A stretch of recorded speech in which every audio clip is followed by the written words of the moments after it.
We take you back in time some 38 years ago. In a bitter December of the year 1971, war broke out between India and Pakistan once again.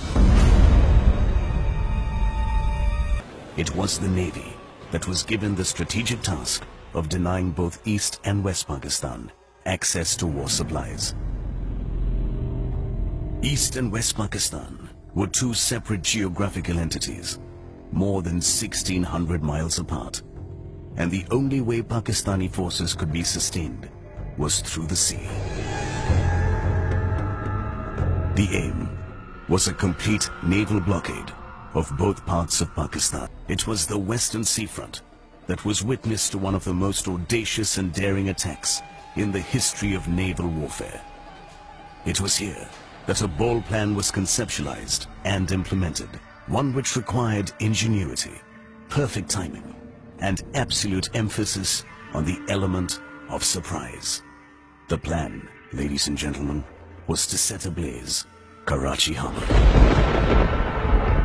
This historic port of Karachi harbored Pakistan's naval headquarters, the entire naval fleet, and almost the entire commerce of the country. And the ships chosen for the mission were the sleek and stealthy OSA M-class missile boats. OSA in Russian means wasp, and these mere 37-meter-long fast attack boats could achieve very high speeds of up to 40 knots. These boats carried the newly acquired P-15 missiles, and among other short-range weapons were the twin AK-230 anti-missile high-rate of fire guns.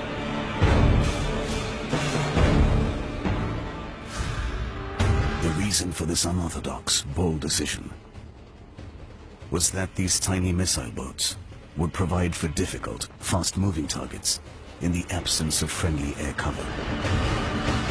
This offensive was named Operation Trident. The ships chosen for this offensive were INS Nipat, INS Veer, INS Nirghat, INS Vinash, INS Nashak, INS Vidyut, INS Vijita, and INS Nirbhik.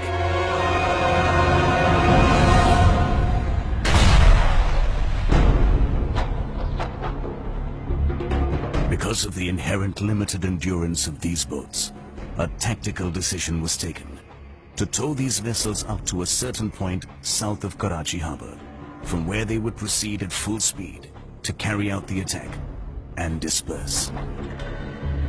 Also, the Indian crew that was just back from the USSR after commissioning these boats was fluent in speaking Russian. This factor was extensively used, and all communications between the attacking vessels was in Russian, so that even if intercepted, the tactics would not be given away.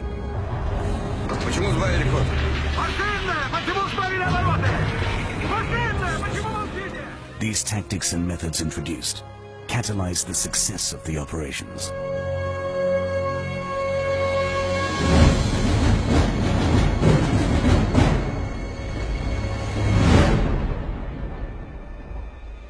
By the afternoon of the 4th of December 1971, the strike group was on its way to Karachi.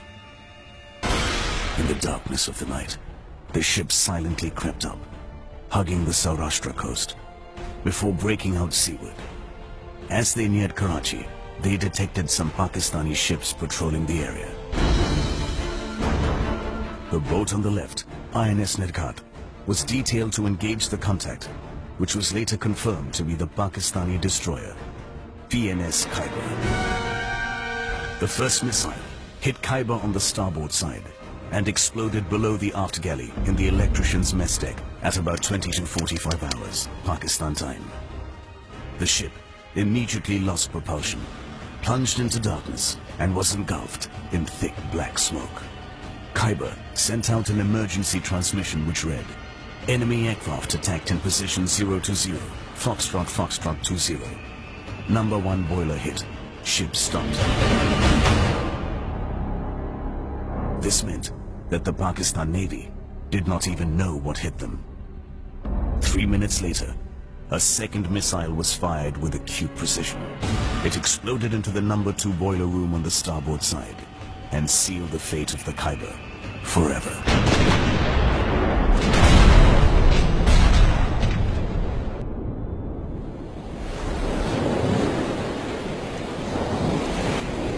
By this time, the port of Karachi was about 32 miles away, clearly painting on the radar.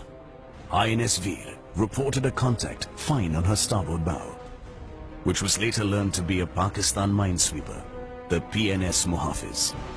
Veer fired 2 missiles at the contact at about 2320 hours.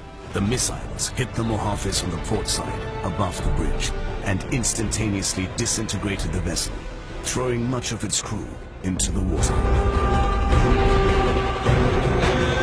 Mohafiz did not even have enough time to transmit a distress message. The ship's debris continued to burn for 70 minutes while the survivors floated around.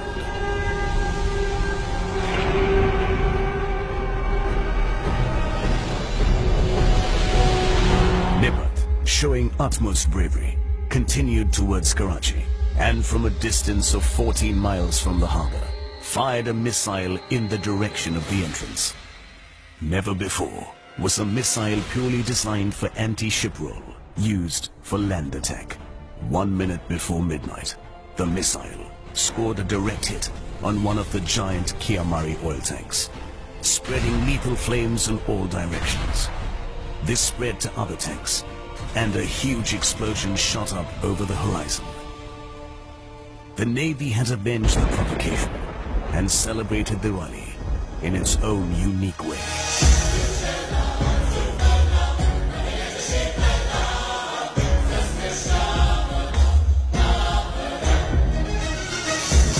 Radio silence was broken to transmit the code, Angar. This meant the successful completion of Operation Trident. Having achieved much more than what the ship set out to do, it was now time to get back safely. The passage homeward was ridden with its own set of tribulations. The ships were now vulnerable to Pakistani air attacks. Veer developed machinery problems, and its speed was reduced. The same happened with Nipat when its fuel hose pipes gave away. And in the meanwhile, Pakistan radio put out a message that an Indian vessel had been sunk. INS Nipat, the only boat not accounted for at the time, was feared sunk amidst tense and confusing moments. But Nipat returned in the night on the 7th of December to a hero's welcome, all thanks to the ingenuity of its engineers, who managed to take out oil from the pumps and used it to run the engines.